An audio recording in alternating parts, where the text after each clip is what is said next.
The law of the country was that we're not allowed to take pictures of anything that the police have done. So I knew I was risking my life. The last picture that I took with this camera is for Hector Peters in June 16, 1976.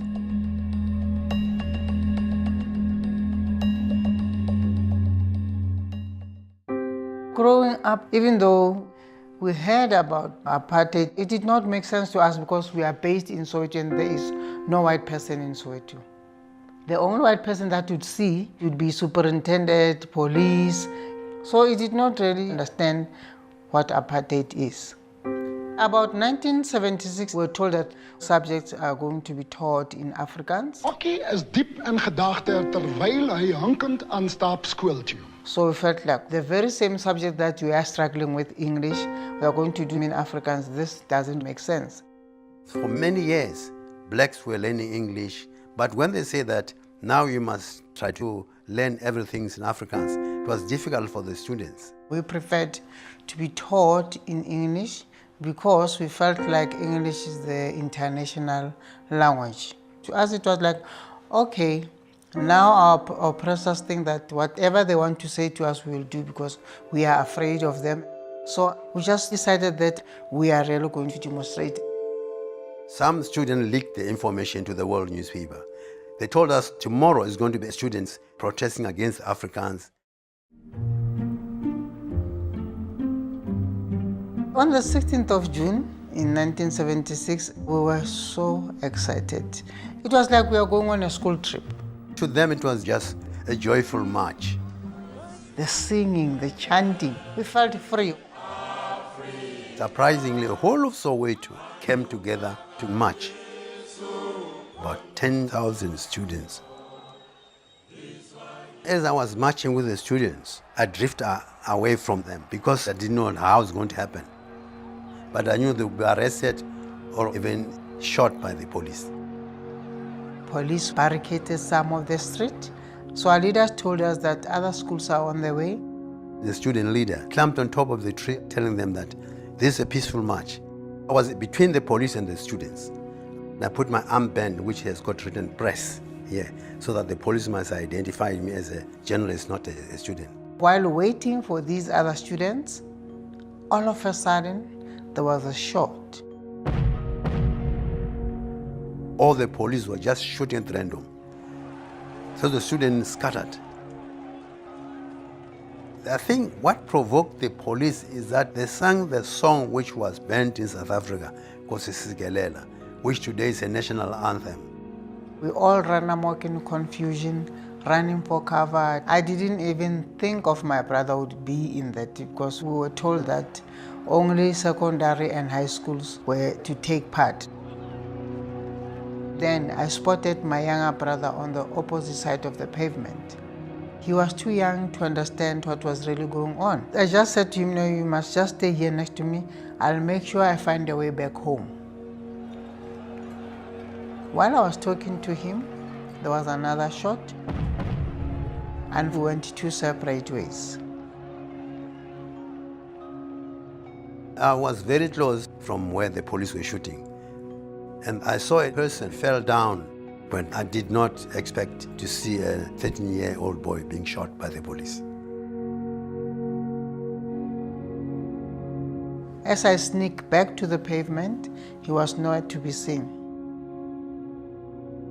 When I took that picture, Boiso Makuba picked him up to get Hector Peters into the clinic.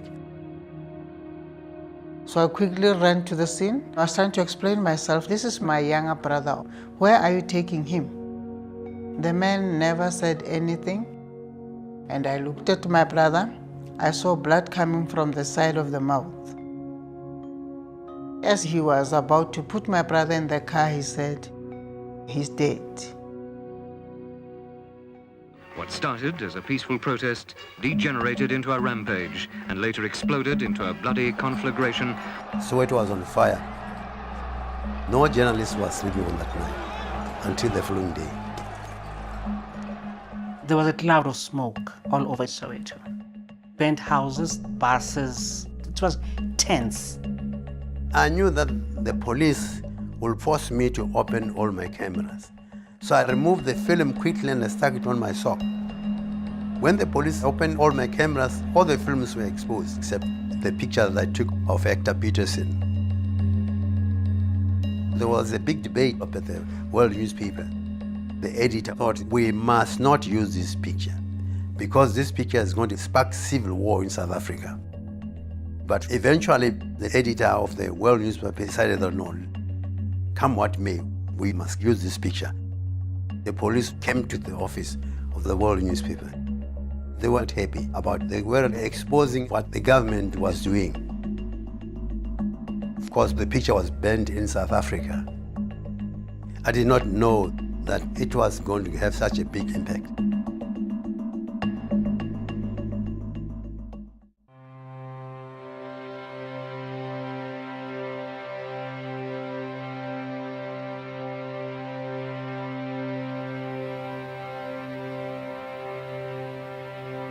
When my brother Mbuyisa came back to the house, maybe it was around 9-10 at night, he was hurt, he was confused.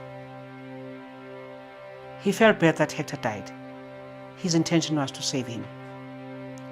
We had to keep on telling him that, look, when a person has to die, they have to die. It's not your fault. But it just changed from that day. He was no longer the Musa that we knew. I think it did something to him that we never understood and never shared it with us. The police didn't like that picture. The police said he was posing to show the world what was happening in our country. He couldn't stay at home because if they'd found him, they would have arrested him. I think after that he was kind of mentally disturbed. He was being hunted by the police. That's why he escaped from the country and he went to exile. Up to now, nobody knows his whereabouts. The police also came to me to find out why I take this picture. I told them I was assigned to do this job. And then he said, Sam, choose between your job and your life. Now we are being given a final assignment that we must not arrest you, we must just shoot at you. That's the thing that made me leave the job from the World newspaper. I found that Johannesburg was no longer good for me. To be a journalist no longer good for me. So I came here at Lilydale, my hideout place, where I am now. I was on house arrest about a year and 7 months.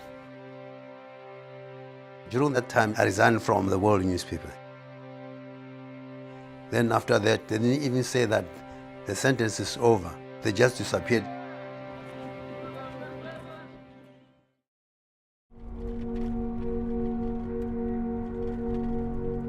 For many years, I regretted taking the picture of Hector Peterson because the picture destroyed my future in journalism. But I'm no longer regretting because Mandela, when he was unveiling Hector Peterson Memorial, he said, when we saw this picture, we said, enough is enough. After so many years, people are free in South Africa, and that is really giving me consolation. In the name of peace, democracy and freedom for all. When I look at the picture, I cannot remove myself from what happened on the day.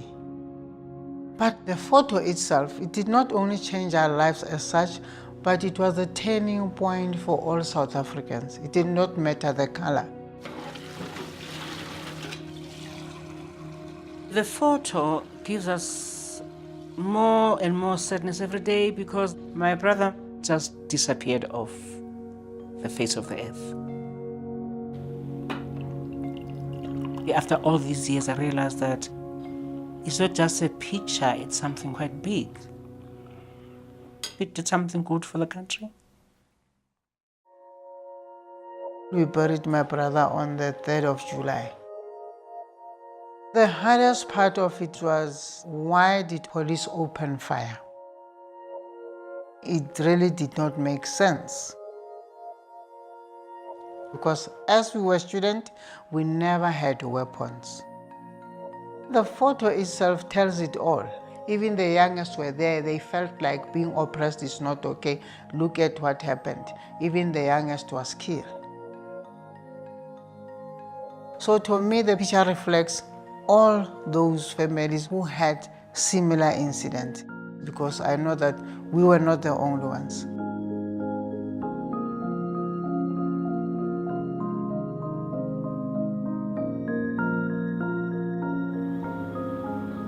I realized that when you want to get something, you must work hard for it. You know, this freedom, the youth of South Africa, they don't value it because they found everything that's been done for them. There are quite a lot of people who died because they wanted to show that we are not supporting the apartheid in the country. The Hector Peterson Museum, it's a place of reconciliation. Those who died made us live better today. And as for my brother, I know that he did not die in vain. The picture changed South African apartheid because the world, they felt that this is enough.